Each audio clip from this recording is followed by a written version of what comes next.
Sejam bem aceitas as palavras de minha boca, o meditar do meu coração perante a tua face, ó Senhor, rocha minha, redentor meu.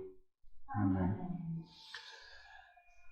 Hoje, domingo da Santíssima Trindade, domingo daquela doutrina cristã que talvez seja uma das mais difíceis de se entender, e talvez seja por isso que hoje a gente também tenha textos tão curtos, porque sabemos que não adianta a gente falar muito sobre isso. Primeiro porque Deus, ele é muito mais do que nós conseguimos entender, muito mais do que nós podemos imaginar, e não é racionalmente que a gente vai compreender de forma tão simples isso, né?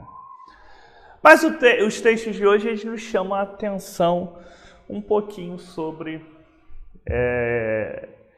esses indícios da Trindade que Deus coloca nas Escrituras, né? No Gênesis fala ali do Espírito de Deus se movendo sobre a face das águas, né? Um pouquinho ali daquele momento da criação. Nem para ser sincero, nem é a melhor referência que tem das Escrituras sobre a Trindade na criação, né? Normalmente as pessoas vão lembrar mais daquela frase do façamos o homem à nossa imagem e semelhança, né? Para mostrar uma diversidade dentro do próprio Deus.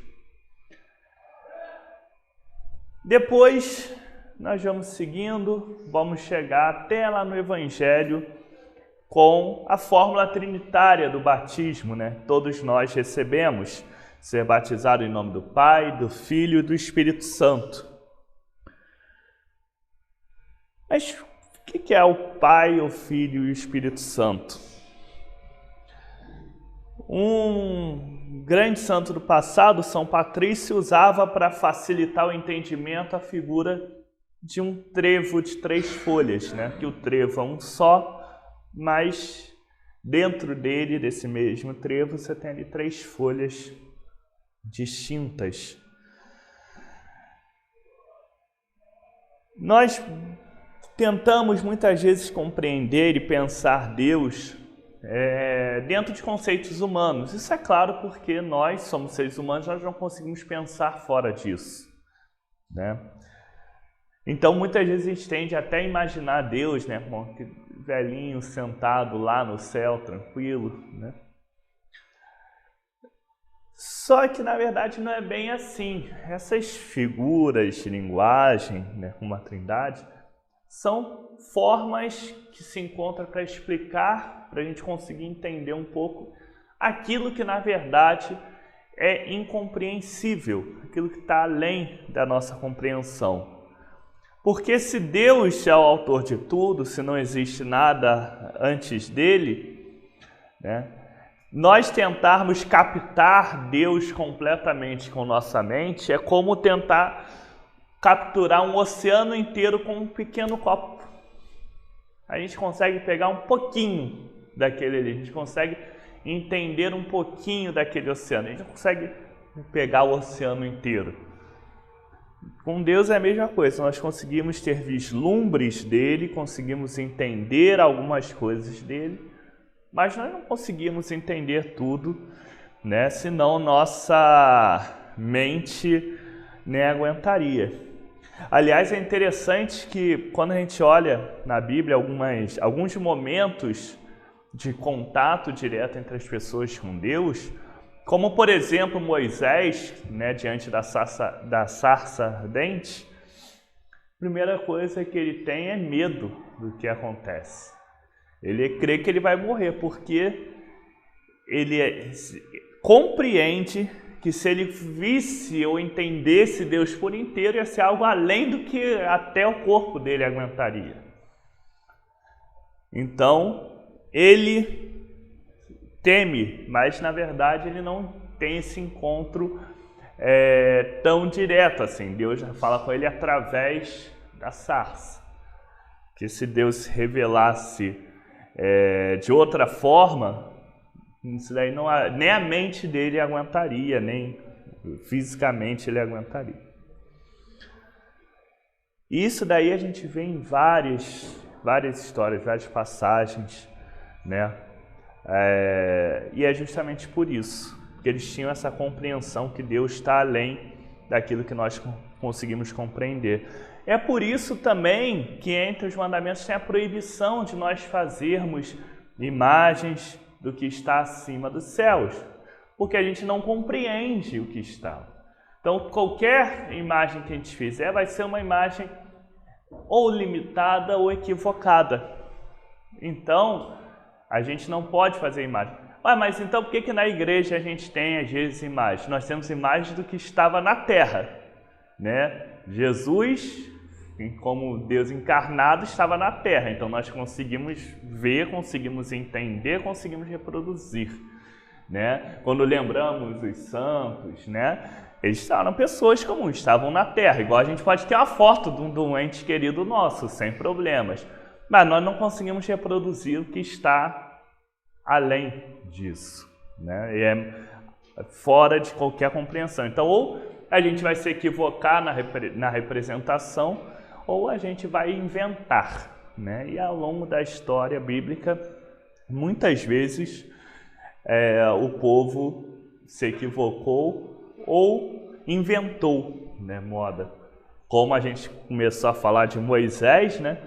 Como quando ele volta lá, encontra o pessoal lá, criou um bezerro dourado e disse, não, é assim que é Deus, esse é Deus e Deus, esse que nos libertou, e dá a confusão toda que dá, né? Moisés fica com raiva, sai jogando tábua, faz aquela confusão toda. Então, isso daí deve ser pode parecer besta, mas deve ser um ensinamento que devemos ter clareza. Se nós não compreendemos totalmente Deus, isso nos deve dar sempre humildade para aprender mais sobre Ele, porque sempre vai ter muito mais para a gente aprender e entender sobre Ele. Isso deve nos dar também humildade, ter muito cuidado de analisar muito bem sobre o que nós achamos sobre Ele.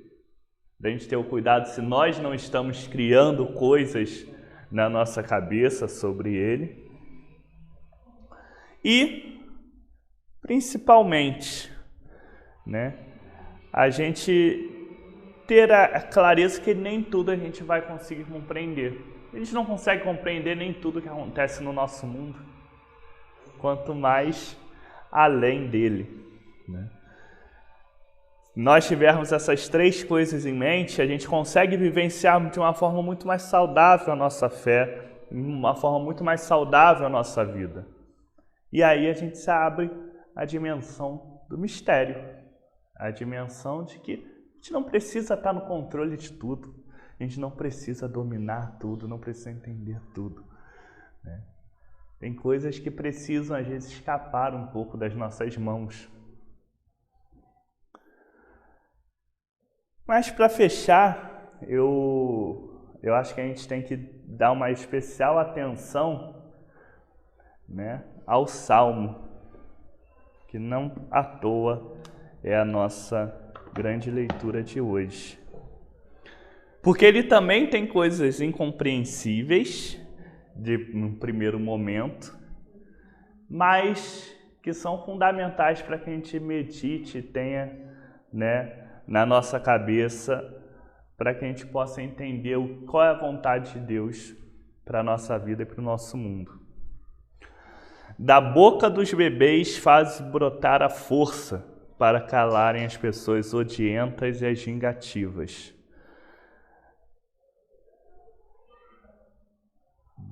Nesse salmo a gente já vê Deus mostrando que aquilo que é mais frágil, mais insignificante, aquilo que nunca poderia ser muito levado a sério, é utilizado para contrapor justamente o oposto, né?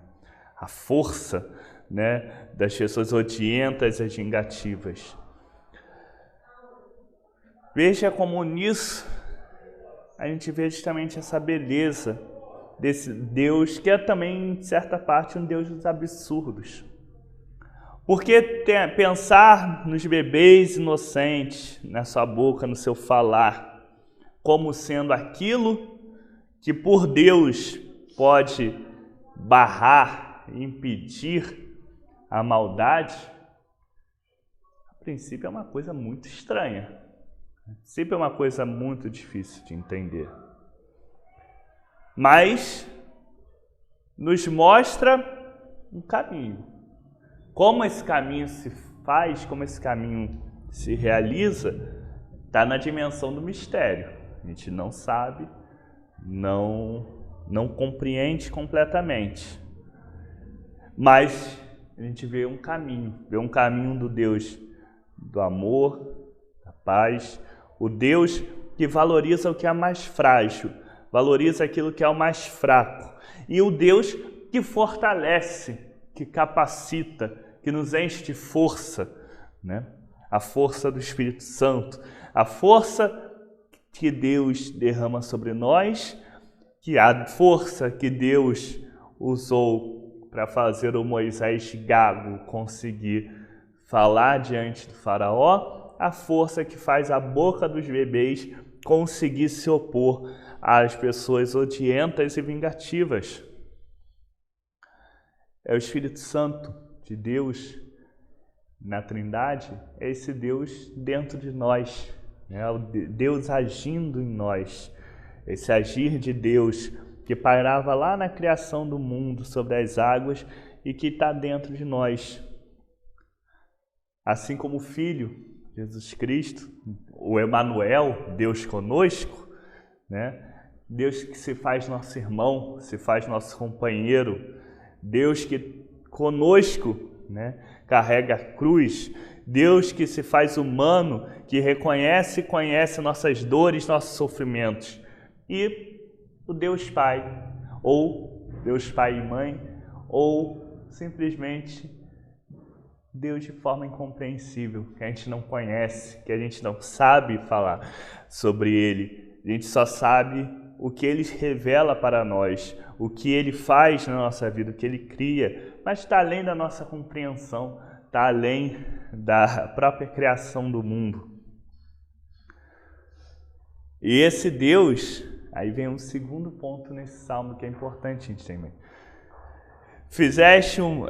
Que é o ser mortal para que te lembres dele, o ser humano para que o visites. Fizeste um pouco abaixo dos anjos e de glória e honra o coroaste. Deste-lhe domínio sobre as tuas obras, e tudo a ele submeteste. A gente começou falando da criação, e na criação Deus cria o ser humano e dá a ele domínio. E se ele dá domínio, dá uma missão. Porque Deus não é o Deus que aprova a tirania, não é o Deus que aprova a opressão, não é o Deus que aprova que o mais forte se prevaleça sobre o mais fraco. Né? A gente, inclusive, na terça-feira, com o dia da visitação da Bem-aventurada Virgem Maria, que foi na quarta, mas celebramos na terça, nós lembramos no Magnificat Maria cantando sobre isso. Então, se Deus deu domínio ao ser humano sobre toda a criação dele, deu ao domínio como um rei sobre uma terra, também nos dá uma responsabilidade, nos dá um dever de cuidar, né, de toda a criação, de cuidar do nosso próximo, de cuidar de tudo que Deus criou, porque nós, como mordomos da criação, como pessoas que recebemos essa tarefa, também seremos cobrados por como agimos de acordo, né? Até Jesus faz uma parábola sobre isso, né, do administrador infiel, né? Quando o dono da casa volta, ele quer saber, o cara cuidou bem do dinheiro, cuidou bem das coisas, ou ele cuidou mal, né?